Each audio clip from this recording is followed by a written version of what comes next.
السلام علیکم ورحمۃ اللہ وبرکاتہ۔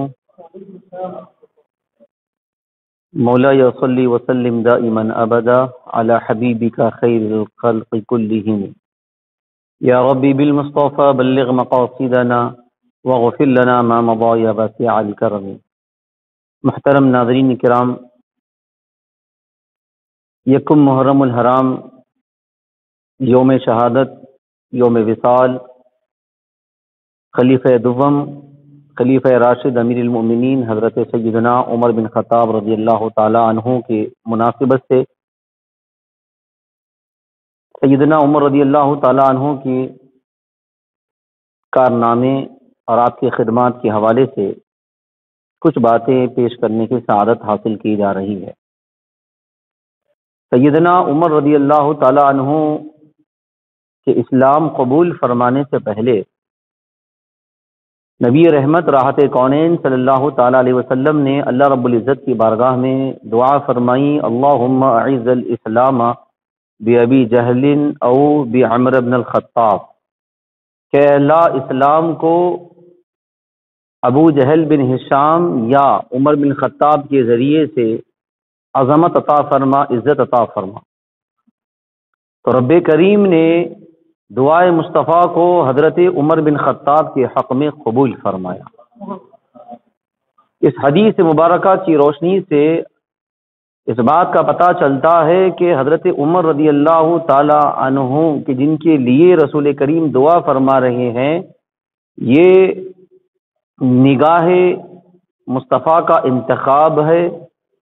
دعائے مصطفیٰ ہے حضرت عمر رضی اللہ تعالی عنہ کے حق میں۔ اور ایک بات، اہم ترین بات، کہ حضرت عمر رضی اللہ تعالی عنہ مراد رسول ہیں۔ دیکھیے، ہم یا کوئی خوش نصیب اگر رسول کریم علیہ الصلوۃ والسلام کی مریدی کا شرف مل جائے تو یہ بھی بہت بڑی کامیابی کی بات ہے، لیکن حضرت عمر رضی اللہ تعالی عنہ مرید ہی نہیں بلکہ مراد رسول ہیں۔ یہ اللہ سے آپ نے مانگ کر لیا ہے حضرت عمر بن خطاب کو، اور پھر آپ کے اسلام قبول فرمانے کے بعد اسلام کی ترقی میں جو کمال پیدا ہوا، جو سرعت اور جس تیزی کی جو پیدا ہوئی، وہ الحمدللہ تاریخ کے صفحات وہ گواہ ہیں۔ حضرت سیدنا عمر رضی اللہ تعالیٰ عنہ پہلے سے آپ کے اندر بہادری کے جذبات تھے، طاقت قوت تھی، اور دعا کے جو الفاظ ہیں رسول کریم کے، اس سے آپ اندازہ کر سکتے ہیں کہ ابو جہل کا بھی ذکر حضور نے کیا، حضرت عمر کا بھی ذکر کیا۔ دیکھیے، طاقت ادھر بھی ہے، طاقت ادھر بھی ہے، لیکن مصطفیٰ کا انتخاب، مصطفیٰ کی مراد حضرت عمر ہیں، اور خدا کا انتخاب بھی حضرت عمر ہیں۔ تو اس سے ہم اندازہ کر سکتے ہیں کہ حضرت عمر رضی اللہ تعالی عنہ کتنی عظمت اور کتنی بلند ترین ذات ہے کہ رسول کریم علیہ الصلوۃ والسلام نے یہ آپ کے صفات، آپ کے کمالات کو ملاحظہ فرمایا اور رب کریم کی بارگاہ میں دعا فرمائی۔ اور محدث دکن سیدنا عبداللہ شاہ صاحب قبلہ نقشبندی مجددی قاضی رحمۃ اللہ تعالی علیہ زجاجۃ المصابیح میں لکھا ہے، مناقب صحابہ کے باب کے تحت، نور المصابیح جلد نمبر 21 آپ اٹھا کر دیکھیے،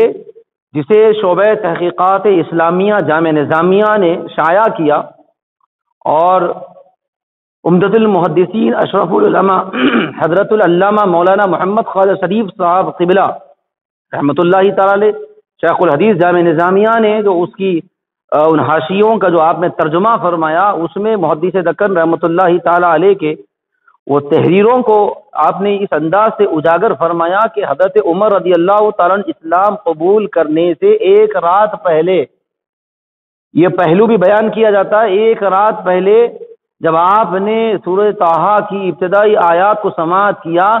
تو اب حضرت عمر کا دل ان کا نہ رہا بلکہ وہ دل حضور پہ قربان ہو چکا تھا۔ محدث دکن نے لکھا اس کے اندر، آپ دیکھیے کہ حضرت عمر بن خطاب رضی اللہ تعالیٰ ساری رات ان الفاظ سے گزارتے رہے، اے شوق محمد، شوق محمد، رسول اللہ کے شوق میں حضرت عمر نے ساری رات گزار دی۔ یہ اسلام قبول کرنے سے عین قبل کے لمحات کی کیفیات ہے۔ اور اس کے بعد علماء فرماتے ہیں کہ حضرت عمر رضی اللہ عنہ جب صبح ہوئی، جب حضور کی خدمت اقدس میں پہنچے، تلوار ہاتھ میں تھی، جب رسول کریم کی نگاہ حضرت عمر پر پڑی تو حضور نبی رحمت علیہ السلام نے ارشاد فرمایا، اے عمر اسلام قبول کر لو، کیا ابھی وقت نہیں آیا؟ جیسے ہی رسول کریم کا فرمان سنا، تلوار ہاتھ سے چھوٹ گئی اور حضور کی خدمت میں پہنچ کر عرض کیا، یا رسول اللہ کلمہ پڑھائیے اور مجھے مسلمان بنائیے اور مجھے اپنا بنا لیجیے۔ حضرات محترم، حضرت عمر کے کلمہ شہادت پڑھنے کے بعد، کلمہ شہادت کی گواہی کے بعد جو تکبیر کی جو آوازیں بلند ہوئی، صحابہ کرام نے جس جوش کے ساتھ تکبیر کی آوازوں کو بلند کیا تو مکے کا سرزمین مکے کا چپا چپا نعرہ تکبیر کی آوازوں سے گونج اٹھا۔ میں بات کر رہا تھا اس طاقت کی جو حضرت عمر کے اندر موجود تھی۔ وہ حضرت عمر نے کہا کہ یا رسول اللہ، یہ لاتا و عزا کے ذکر مکے کے چپے چپے پر ہو رہا ہے، پہاڑیوں پر ان کے معبودان باطل کا ذکر ہو رہا ہے، علانیہ ان کا ذکر ہو رہا ہے، کیا ہم حق پر نہیں ہیں؟ اگر ہم حق پر ہے تو حضور ہمیں اجازت دیجئے کہ ہم علانیہ جو ہے اسلام کا اعلان کر سکے، پھر علانیہ ہم اللہ کی عبادت کر سکیں۔ حضرت عمر رضی اللہ تعالیٰ عنہ کے اصرار پر حضور نے اجازت مرحمت فرمائی، اور ایک لفظ میں استعمال کر رہا ہوں حضرت عمر رضی اللہ تعالیٰ عنہ کے لیے کہ یہ جیسا کہ ابھی آپ نے سنا مراد رسول ہیں اور وحدت کا انتخاب تھے، اور اسی طریقے سے شوکت اسلام ہے۔ اسلام کی شوکت دیکھنا ہو تو یہیں سے ملاحظہ کیا جا سکتا ہے کہ حضرت عمر نے کلمہ جیسے ہی پڑھا، اس کے بعد مسلمانوں کے اس صفوں کو لے کر مسلمانوں کے جتنے مسلمان ہو چکے تھے وہ سارے وہ خوش نصیب خوش بختوں کو لے کر وہ حرم مکہ میں آ کر علانیہ نمازیں پڑھنا شروع فرما دی۔ یہ اسلام کی شوکت تھی جو یہاں سے شروع ہوتی ہے، اور پھر اس کے بعد وہ ترقی کے کیا کہنے مورخین لکھتے ہیں۔ حضرت عمر رضی اللہ تعالیٰ عنہ جیسی شخصیت انسانی تاریخ میں یہ بہت کم شخصیات ایسی ہوتی ہیں، ایسے کمالات والی ہوتی ہیں جو کمالات اللہ نے حضرت عمر رضی اللہ تعالیٰ عنہ کے اندر پیدا فرمائے تھے۔ اور دیکھ لیجئے آپ انسانی تاریخ اٹھا کر دیکھ لیجئے کہ حضرت عمر رضی اللہ تعالیٰ عنہ کی اگر حکومت کی بات کریں، سسٹم کی بات کریں، نظام حکمرانی کی اگر بات کی جائے تو حضرت عمر رضی اللہ تعالیٰ عنہ نے نظام حکمرانی کی جو بنیادوں کو آپ نے قائم فرمایا، اور حکمرانی کے نظام کو اور حکمرانی کے سسٹم کو جو آپ نے ترتیب دیا، آج جتنی قومیں موجود ہیں دنیا کے اندر اپنے تو اپنے غیر بھی حضرت عمر کو نظام حکمرانی میں اپنا رہنما تسلیم کرتی ہے۔ قوانین کی اگر بات ہے اور لا اینڈ آرڈر کی بات ہے، جو کچھ بھی نظم و ضبط کی بات ہے، حضرت عمر رضی اللہ تعالیٰ عنہ نے اس کے لیے جن اداروں کو قائم فرمایا، جس طریقے سے آپ نے ایک سسٹم کو قائم فرمایا، آج یہ ترقی یافتہ دنیا حضرت عمر رضی اللہ تعالیٰ عنہ کے حکمرانی کے نظام سے آج بھی استفادہ کر رہی ہے۔ اور حضرت عمر رضی اللہ تعالیٰ عنہ کے اس نظام حکمرانی سے پہلے اس دنیا کے اندر ایسا مثالی نظام آپ کو تاریخ انسانی میں ہی نہیں ملتا ہے۔ یہ علماء کرام کے اور ماہرین کے تاثرات ہے۔ عزیزان محترم،